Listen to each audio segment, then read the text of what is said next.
退休人遊世界，今日繼續我哋日本嘅行程，去到喺大館附近嘅元賀公園同埋元賀神社。喺呢一度亦都係另外一個賞櫻嘅理想地方。一如以往幾日，我哋繼續尋找旅遊景點去欣賞唔同嘅櫻花。元賀公園唔係一個熱爆嘅旅遊景點，見唔到有遊客，亦都見唔到有本地遊人。入到嚟公園，見到一個鳥居，連接住一條橋，對面係一間細小嘅神社。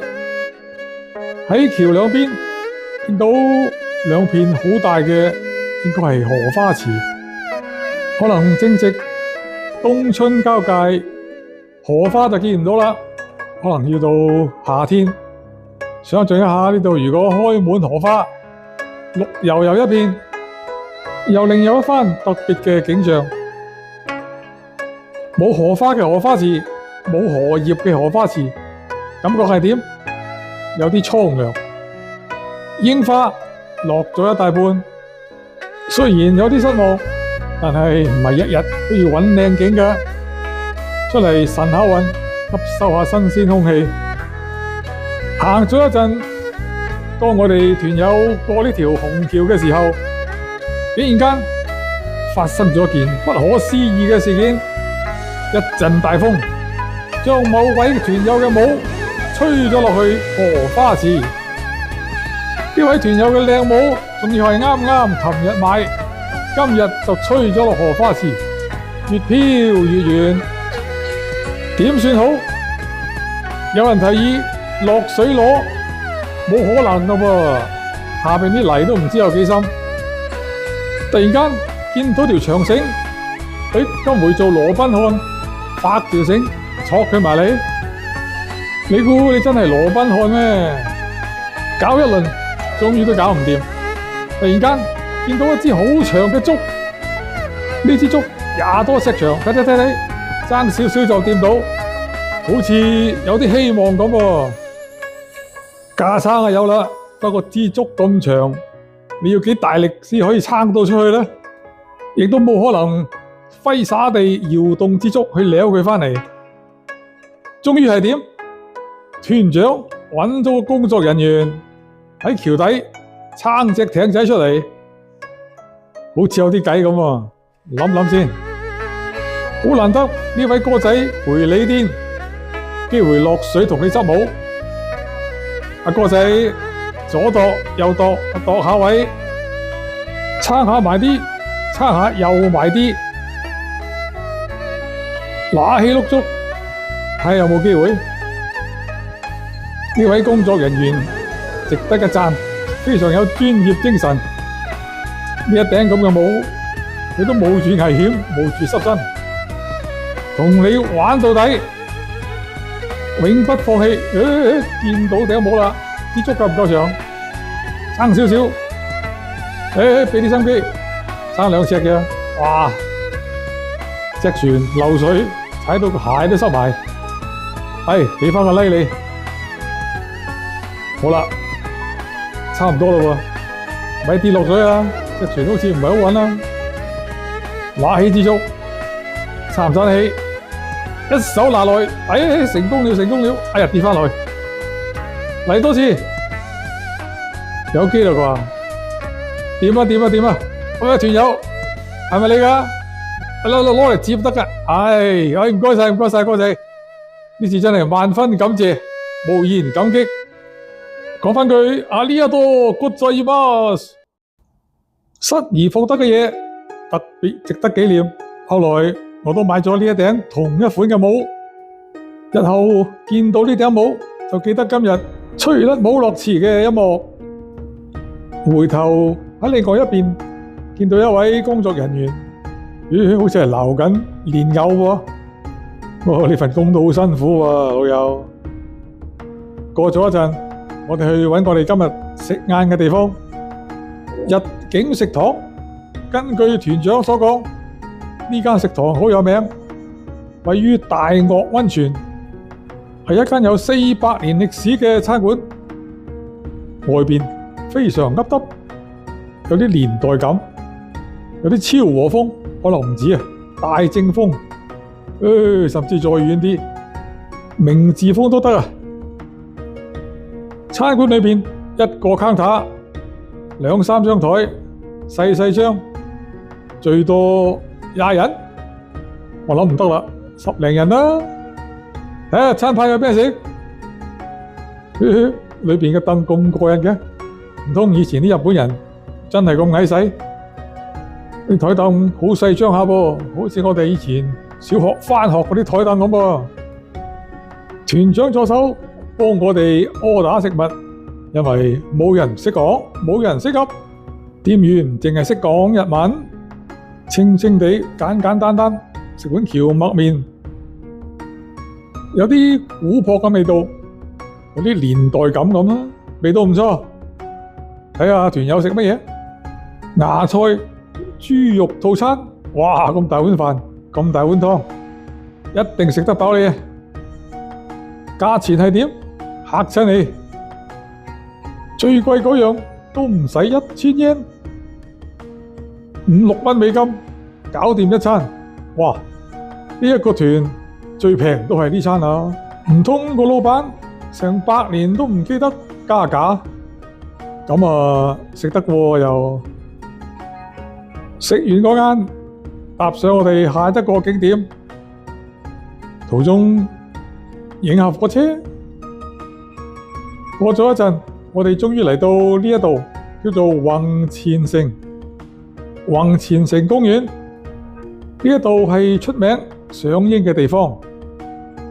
今天還有少少櫻花，我哋做咗梁山伯祝櫻台，來遲3日了。怪之得幾日前喺弘前車站人頭湧湧，相信佢哋來得及時，大有收穫。根據資料，喺弘前城公園呢度種咗成1000棵嘅櫻花樹，面積非常大，有重建嘅弘前城古蹟。咁我哋睇睇歷史介紹，原址嘅弘前城已經不再存在。只不過將呢一座建築重新仿製一座，亦都擺喺另外一個地方俾遊人參觀。唔少得嘅，梗係小賣部，日本獨有嘅屋台。屋台梗係好多嘢食啊！不過我哋啱啱食完晏冇耐，放過佢一次啦。團長助手積極揾嘢食。你都為食下喎，搵唔搵到你嘅串燒雞皮啊？弘前城公園據講仲有2600棵櫻花，有40種唔同嘅品種。建於1611年嘅弘前城已經毀壞咗，喺200年後1811年重建。呢度除咗有櫻花睇之外，亦都係一個賞楓嘅地方。秋天遊人都不少，唔止係咁，天冷原來有賞雪燈咁話噃。喺東北，冬天周圍落雪，有興趣嘅朋友可以唔同季節睇睇有咩唔同。今日見到好多落櫻已經鋪滿兩邊溪澗，景色唔錯，打個卡影個相，留個紀念。有團友10年前嚟過，景物依舊，咁好好懷念一番。嚟咗日本旅遊咁多日，今日都算係行得最多嘅一日啦。再一次睇睇重建嘅弘前城樣貌，襯托起旁邊嘅櫻花樹，有一種特別優美優雅嘅感覺。行下行下，唔經唔覺行咗個幾鐘頭都有啦，腳仔軟，肚有啲餓，點算呢？有辦法出返去屋台睇下有咩小食可以買，醫下個肚。見到有啲賣土產嘅地方，流連一陣，大家都冇乜興趣，轉個頭睇下有咩嘢可以醫下肚先。呢一間唔係好啱，呢一間睇睇，寫住大根，唔通係蘿蔔？啱晒胃口，幾百円，整翻件先，一咬落去，啊，失敗，唔係蘿蔔，俾佢呃咗，原來係蒟蒻包子蘿蔔，不過味道算係咁啦，健健康康，有益無害，依下個肚，繼續再行，值得一讚嘅主辦單位安排得井井有條，屋台好有規矩。唔會擺晒出路口，更加唔會搞到成地垃圾。可能日本人衛生關係，佢哋都好有自律，唔似得有啲地方咁樣擺咁多嘢食喺度，牙籤、垃圾、膠袋，唔飛到一地都係就算好彩啊！呢邊有酒賣，不過冇人幫襯。要飲酒嘅去居酒屋啦，嚟屋台飲酒嘥啲喎。行下行下，天色漸漸黑暗，差唔多日落黃昏。哇！睇下條路，仲有好遠水路先至行返出去停車場噃。呢條大直路足足有成公里咁長啊！今回真係收買路錢打腳骨啦，攰都要繼續捱埋佢。哇，唔該揾張輪椅推我出去得唔得啊？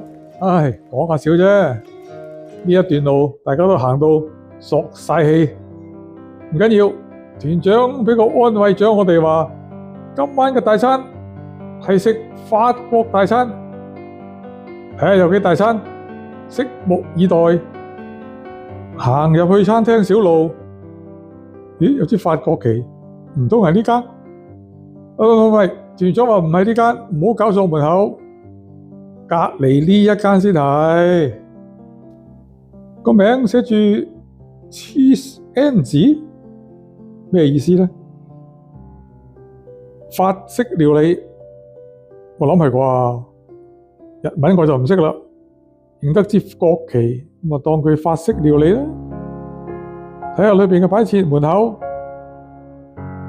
睇下個 menu，價錢好公道喎，2、3千円有得搞。地方細細，執得幾骨子。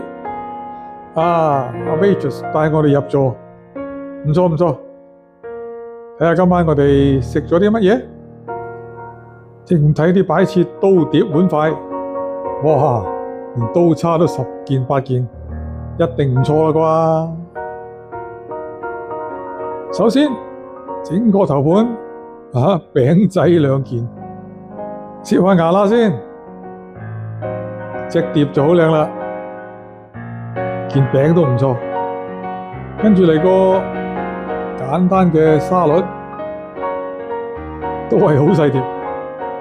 會唔係法國大餐有嚿魚嘅咩？睇睇個邊個食乜嘢？未住，嚟個傑撻撻嘅餐湯先，擺設就一流啦，味道不過不失啦。咁快嚟甜品，呢個係杏仁豆腐，甜甜地，不過少啲噃。嚟個主菜，呢個係魚，唔係蝦同魚，係咁上緊啦，唔錯。食法國大餐，梗係唔少得甜品啦，蛋糕、cookie，唔錯。